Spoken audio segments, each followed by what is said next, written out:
the 2K11 Pro Royal.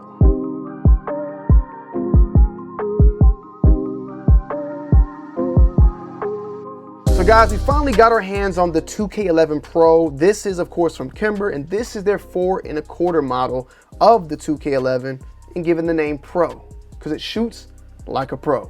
Now this particular model is the Royal model, and Kimber came out with a plethora of different colorways and models of the 2K11 Pro. The Eclipse, the Coyote, the Stainless, the Minotaur, the Royal, and the Eclipse. I think I said that one already, but if I didn't, forgive me. They all have their little bit of differences of colorway and DLC framings and all that. The Royal, in my honest opinion though, is my favorite out of the bunch. This features a bronze PVD finish on the slide as well as on the frame, and a DLC coated barrel, which is gliding like ever so. It also features the grip module that I love a lot, and this is also featured on the stainless full-size model that I reviewed previously. It's a MJD Solutions Kevlar carbon infused composite grip module, and it feels great in hand. It also features the MJD Magwell, and this comes in at 35 ounces and is available in 9mm as well as 45 ACP.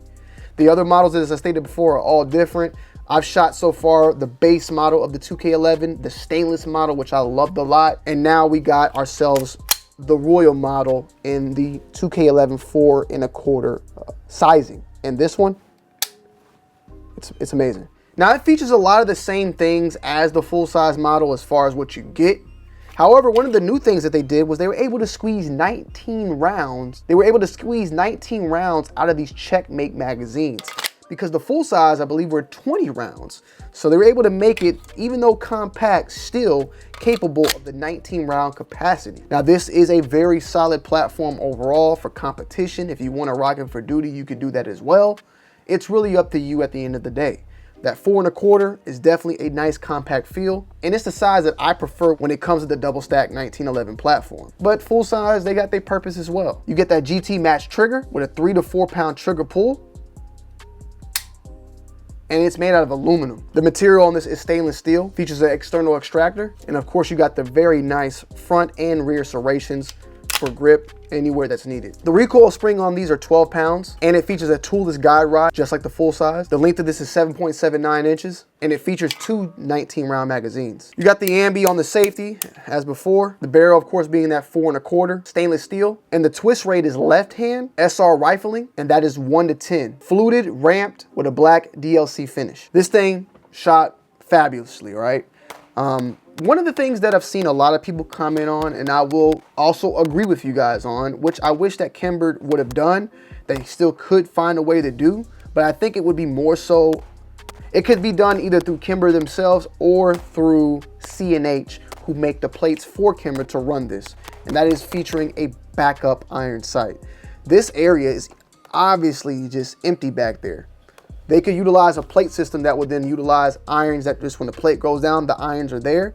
However, with that, just looking at it, the irons would still need to be maybe slightly upgraded to like suppressor heights, because I can see if I were to have irons that would line up with the front, it's going to be blocked specifically by this hollow sun sight right here. So you're either going to need higher front sights out the gate, suppressor height for the front, and then the back portion from C&H being suppressor height in the back to have everything line up and have that perfect co-witness. The second thing that can be done is a gun coming just as is with irons built in. I think it would be better and easier for C&H, who makes the front sight as well, to this instead make suppressor front sights for this front portion, as well as backup irons that are integrated in the plate itself. I don't know this at all, but I just feel like it's probably going to end up coming that way anyway, and that would be an easy way just to swap out rather than having to change the whole gun. If you do it that way, it's someone who bought the older model and they see the newer model with now the backups, they're like, what? They pissed.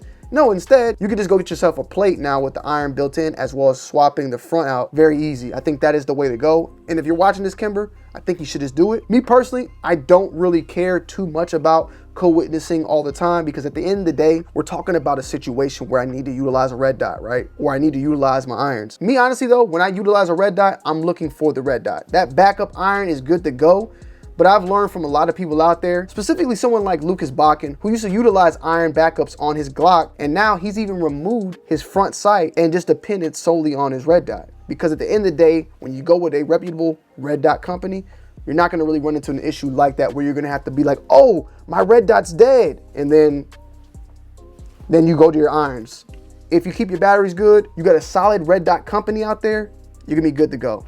And lastly, and we're speaking about this in a self-defense situation, if you're having to draw your weapon and utilize it that fast, the red dot, majority of the time, may not even be something that you're able to use that quick of a split second. But we'll say that for another video. But with that said, that's my only gripe when it comes to the 2K11 Pro. You got other companies that also feature this same exact issue. Staccato was one of them. They recently now just did the HD model, which has that front portion in the front. So maybe in due time, we'll see the same thing happen. Or, like I stated before, a simple plate swap, you'd be good to go. But this is something when I'm shooting, I think more so of a competition shooter. I definitely would not mind carrying something like this. I haven't even tried carrying double stack 1911s. This is something that I would utilize more so in a competition, and it's ready to go when it comes to competition right out the gate. There's no need for anything extra. You got the mag well, you got that DLC coating, everything slides perfectly on, the plate to go along with it so you can utilize your RMRs. I have no issue. And the 3 to 4 pound trigger, very solid. Got a little bit, you hit the wall, and a very nice reset.